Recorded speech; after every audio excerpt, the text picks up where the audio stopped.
دنیا کی مظلوم ترین قوم کہلانے والے روہنگیا مسلمانوں پر انسانیت سوز مظالم کی خبریں اس وقت ساری دنیا میں گردش کر رہی ہیں۔ کہا جا رہا ہے کہ گزشتہ چند دنوں سے بھودا کے پیروکار بودھسٹ دہشت گردوں کے ساتھ ساتھ بودھسٹ ظالم افواج نے بھاری ہتھیاروں کا استعمال کرتے ہوئے مظلوم بے بس اور نہتے مسلمانوں پر سفاکیت و درندگی کا وہ وحشت ناک سلسلہ جاری رکھا ہوا ہے جسے سن کر انسانیت بھی شرما رہی ہے۔ بھوت درندے انسانیت کے منہ پر تماچا مارتے ہوئے ہزاروں کی تعداد میں مسلمانوں کو ذبح کر چکے ہیں۔ ایک طرف مسلمان عورتوں، بچوں، بوڑھوں، جوانوں کے کٹے پھٹے لاشیں ہیں تو دوسری طرف ہزاروں کی تعداد میں روہنگیا مسلمان بنگلہ دیش اور برما کے سرحدی علاقے میں بھی پھنسے ہوئے ہیں۔ یہ لوگ برما میں حکومتی مظالم سے تنگ آ کر راہ فرار اختیار کرتے ہیں تاکہ وہ زندگی کی چند سانسیں اطمینان و سکون سے گزار سکیں، لیکن لگتا ہے کہ سکون ان کے نصیب میں نہیں ہے۔ دیکھا جائے تو یہ دنیا کی واحد ایسی قوم ہے کہ جن کے پاس کسی ملک کی شہریت نہیں، یعنی کاغذات کے اعتبار سے یہ دنیا کے انسانوں میں شمار ہی نہیں ہوتے۔ رہنے والے تو یہ برما کے ہیں، لیکن برما کے کالے قانون نے ان کی شہریت 1982 میں یہ کہہ کر منسوخ کر دی کہ ان کا برما کی سرزمین سے کوئی تعلق نہیں۔ اس وقت سے ان مسلمانوں پر بے پناہ مظالم شروع ہیں۔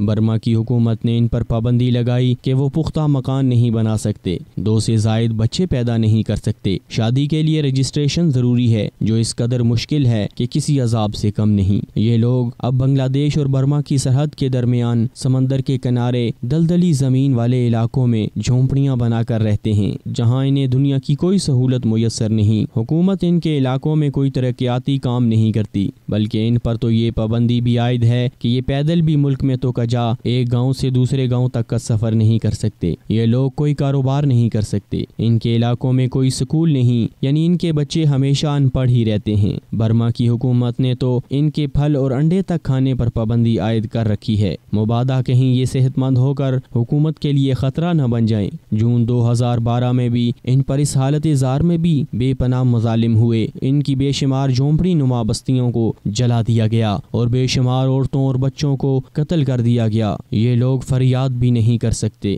کیونکہ برما کی حکومت ان کی کوئی فریاد نہیں سنتی اور یہ پولیس کے پاس بھی نہیں جا سکتے۔ انہی حالات کے پیش نظر ان کی بڑی تعداد نے اپنا علاقہ چھوڑا۔ یہ لوگ صرف زندگی کی ڈور کو ٹوٹنے سے بچانے کے لیے اپنی واحد متاع بوسیدہ اور کمزور کشتی کو سہارا بناتے ہیں، اس میں چند دن کی خوراک رکھتے ہیں اور پھر سمندروں میں کود جاتے ہیں کہ کسی نہ کسی ملک کے ساحل پر جا کر اتریں گے تو کم از کم جینا تو کچھ آسان ہو جائے گا۔ اب تک ہزاروں روہنگیا مسلمان اسی آس و امید میں سمندروں میں کمزور و بوسیدہ کشتیاں ہونے کی وجہ سے سمندری مخلوق کی خوراک بن چکے ہیں۔ ویسے تو ان کے جسم بھی ہڈیوں کے پنجرے ہی ہیں، سمندری مخلوق کو بھی ہڈیوں کے علاوہ کچھ میسر نہیں آتا ہوگا۔ ہزاروں روہنگیا مسلمان انہی چکروں میں تڑپ تڑپ کر جنگلوں، دلدلی علاقوں اور ویرانوں میں موت کے منہ میں پہلے ہی جا چکے ہیں، جبکہ اب کی بار ظلم و ستم کے وہ پہاڑ توڑے گئے ہیں کہ یوں محسوس ہوتا ہے کہ لفظ انسانیت ہی ختم ہو چکا ہے۔ لیکن ان سب حالات کے باوجود دنیا کا انسانی حقوق کا کوئی ادارہ ان کے حق میں زبان کھولتا نظر نہیں آتا۔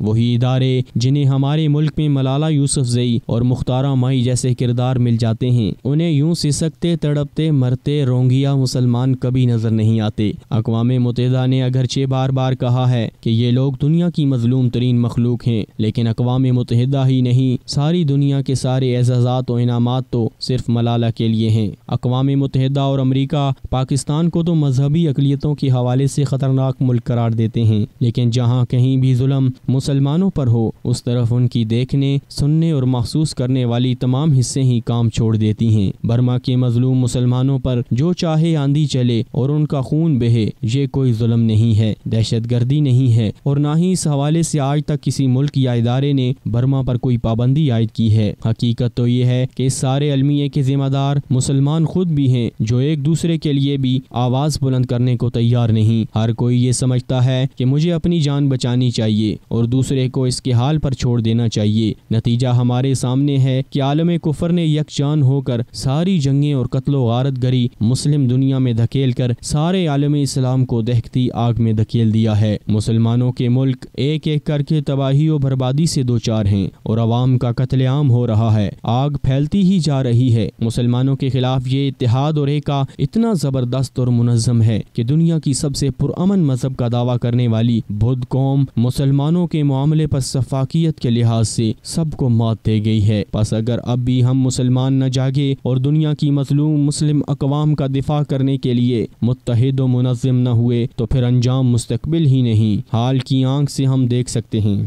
آخر کیا وجہ ہے کہ ہمارے دشمن تو اپنے ملکوں میں امن و سکون سے رہ رہے ہیں لیکن ہمیں مار بھی پڑ رہی ہے اور ایک دوسرے کے ہاتھوں ہمیں مروایا بھی جا رہا ہے۔ آخر ہم مسلمانوں کی آنکھیں کب کھلیں گی؟ کتنے افسوس کی بات ہے کہ عالم اسلام کے حکمران ہی نہیں عوام بھی کما حق کہو خواب غفلت سے اٹھنے کو تیار نہیں۔ ہر کوئی اپنے اپنے حال میں مست ہے، ہر طرف ہنوز دلی دور اس کی کیفیت ہے، تو انجام برما کے مسلمانوں سے کم نہیں ہوگا۔ اس لیے اے امت مسلمہ اب آنکھیں کھول لیجئے اور برما کے مسلمانوں کی مدد کے لیے آگے بڑھیے۔